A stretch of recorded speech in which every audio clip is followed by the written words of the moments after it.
اور اگر آپ اولاد کی نعمت سے ابھی تک محروم ہیں تو اللہ کی بارگاہ سے کبھی بھی مایوس نہ ہوں، اور دعا کے ساتھ ساتھ دعاؤں کا دامن کبھی اپنے ہاتھ سے نہ چھوڑیں۔ اور دعا ربی حب لی من الصالحین، اس دعا کا کثرت سے اہتمام کریں۔ یہ وہ بابرکت دعا ہے جو حضرت ابراہیم علیہ السلام نے جب مانگی تو اللہ تعالیٰ نے ان کو اس عمر میں اولاد کی نعمت سے نوازا جب وہ خود بھی اور ان کی زوجہ بھی اس اولاد کی نعمت کو حاصل کرنے کی طاقت سے محروم ہو چکے تھے اور بڑھاپے کے ایک لمٹ پہ پہنچ چکے تھے۔ لیکن اللہ تعالیٰ کا کیونکہ ایک کلمہ کن اللہ تعالیٰ فرماتا ہے اور فیکون ہو جاتا ہے، تو اللہ پہ یقین کامل رکھیں اور دعاؤں کا دامن کبھی ہاتھ سے نہ چھوڑیں۔ بسم اللہ الرحمن الرحیم۔ آداب زندگی کے سلسلے میں آج جس موضوع کا میں نے انتخاب کیا ہے وہ ہے اولاد کی پرورش، کیونکہ ہر انسان جو ہے وہ چاہے وہ مرد ہے چاہے وہ عورت ہے، ایک مرد بھی اکیلا جو ہے ایک مکمل انسان ہے، اس کے اندر وہ چاہے تو اکیلا زندگی بسر کر سکتا ہے، اسے کوئی کمی نہیں ہے اس کے اندر۔ اور اسی طرح ایک عورت بھی ایک مکمل انسان ہے، وہ ایک مرد کے بغیر بھی مکمل ہے۔ لیکن جب یہ دو اکیلے انسان رشتہ ازدواج میں بندھتے ہیں تو پھر انہیں احساس ہوتا ہے کہ وہ اکیلے زندگی تو بڑی بے معنی سی تھی، تو تب انہیں یہ محسوس ہوتا ہے کہ اب وہ مکمل ہو گئے ہیں ایک دوسرے کو پا کر۔ اور اللہ تعالیٰ نے کائنات میں ہر چیز کا جوڑا بنایا ہے، تو مرد کا جوڑا جو ہے وہ عورت ہے، تو ان کی تکمیل جو ہے وہ ایک دوسرے کے ساتھ ہی ہوتی ہے۔ لیکن اس سے بھی خوبصورت ان کی اپنی تکمیل اس وقت ہوتی ہوئی نظر آتی ہے جب اللہ تعالیٰ ان کو اولاد کی نعمت سے نوازتا ہے۔ اولاد جب آپ کی اللہ تعالیٰ آپ کو صاحب اولاد کر دیتا ہے تو اس وقت آپ جو ہیں وہ زندگی کے اس مرحلے میں داخل ہو جاتے ہیں جب آپ ایک نادانی کی عمر سے نکل کر بہت سنجیدگی سے زندگی کو دیکھنے لگ پڑتے ہیں۔ اللہ تعالیٰ آپ کو اس قابل سمجھتا ہے کہ آپ پہ ایک انسان کی پرورش کی ذمہ داری ڈالتا ہے، اور یہ بہت بڑی ذمہ داری ہے، کیونکہ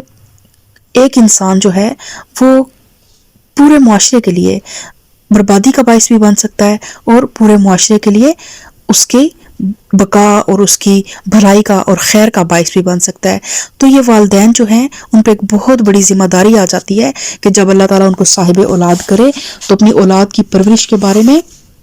بہت زیادہ کانشیس ہوں، اور اس کو اللہ تعالیٰ کی طرف سے عائد کردہ ذمہ داری سمجھ کر اس فرض کو ادا کریں، اور اولاد کو ہمیشہ اللہ تعالیٰ کا انعام سمجھیں، ان کی پیدائش پر خوشی منائیے، ایک دوسرے کو مبارکباد دیں، خیر و برکت کی دعاؤں کے ساتھ بچے کا بھی استقبال کریں، اور اللہ تعالیٰ کا شکر ادا کریں کہ اس نے آپ کو ایک بندے کی پرورش کی توفیق بخشی اور یہ موقع فراہم فرمایا کہ آپ اپنے پیچھے اپنے دین اور دنیا میں ایک جانشین چھوڑ کر جائیں گے۔ اور اگر اللہ تعالیٰ نے آپ کو بھی اولاد نہیں دی ہے کسی بھی وجہ سے تو مایوس نہ ہو، اللہ تعالیٰ سے صالح اولاد کی دعا کریں، جس طرح اللہ تعالیٰ کے برگزیدہ پیغمبر حضرت زکریا علیہ السلام نے صالح اولاد کے لیے دعا فرمائی، اور آپ کی دعا تھی ربی حب لی من لدنک ذریۃ طیبۃ انک سمیع الدعاء، میرے رب تو اپنے پاس سے مجھے پاک باز اولاد عطا فرما، بے شک تو دعا کا سننے والا ہے۔ اور اس چیز پہ آپ کا یقین ہونا چاہیے کہ اللہ تعالیٰ دعاؤں کو قبول فرماتا ہے، اور دعائیں بھی ہیں وہ اللہ تعالیٰ نے،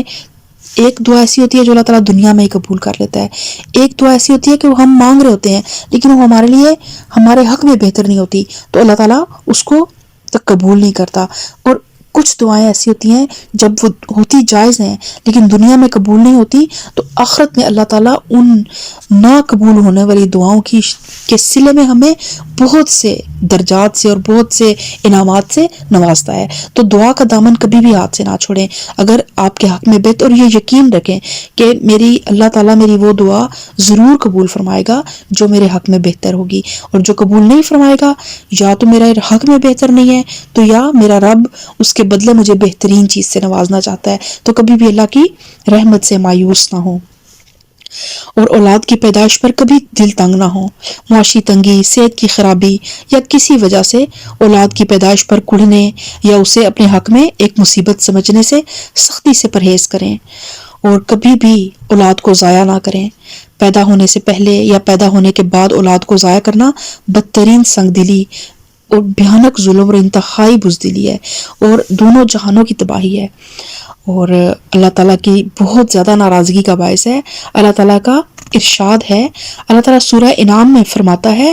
قد خسر الذین قتلوا اولادہم سفہا بغیر علم،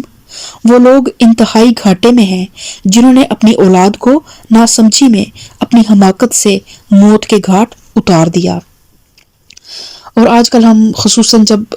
سلسلے دیکھتے ہیں مہنگائیوں کے اور اولاد کی جو ذمہ داریاں، آج کل یہ چیزیں واقعی مشکل ہیں، لیکن ہر روح اپنا رزق لے کے آتی ہے۔ آپ دیکھتے ہیں جیسے کوئی بچہ آج تک اس دنیا میں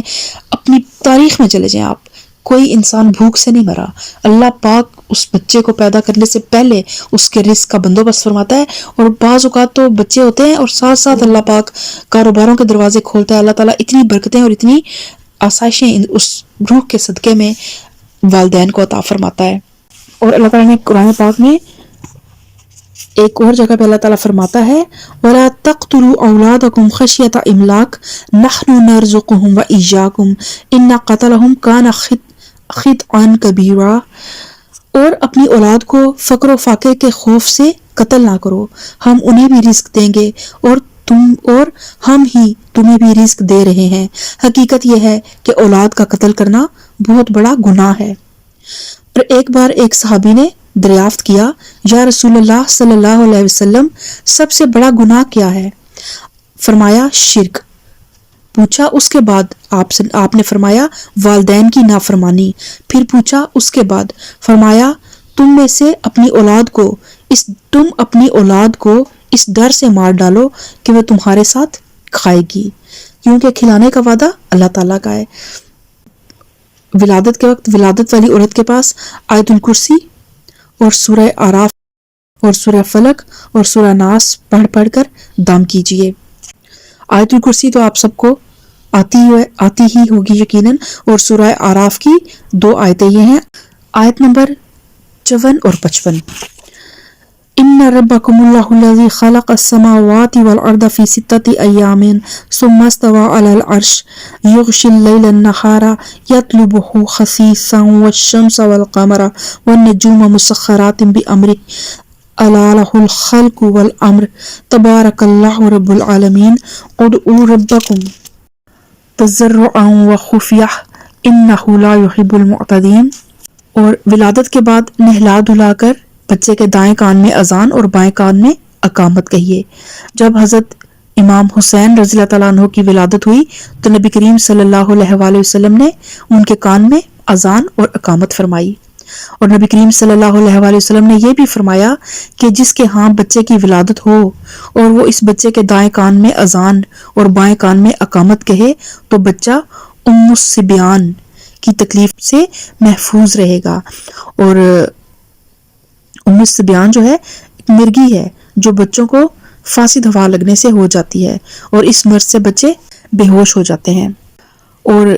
پیدا ہوتے ہی دیکھیں اس میں مصلحت کیا کہ پیدا ہوتے ہی بچے کے کان میں اللہ اور اس کے رسول کا نام پہنچانے میں بہت بڑی حکمت ہے۔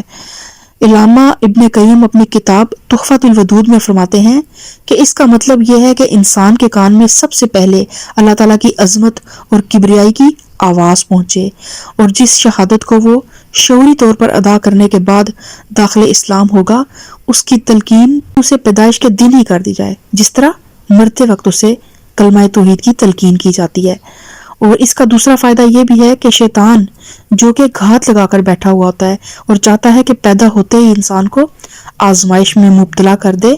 وہ اذان سنتے ہی بھاگ جاتا ہے، اور شیطان کی دعوت سے پہلے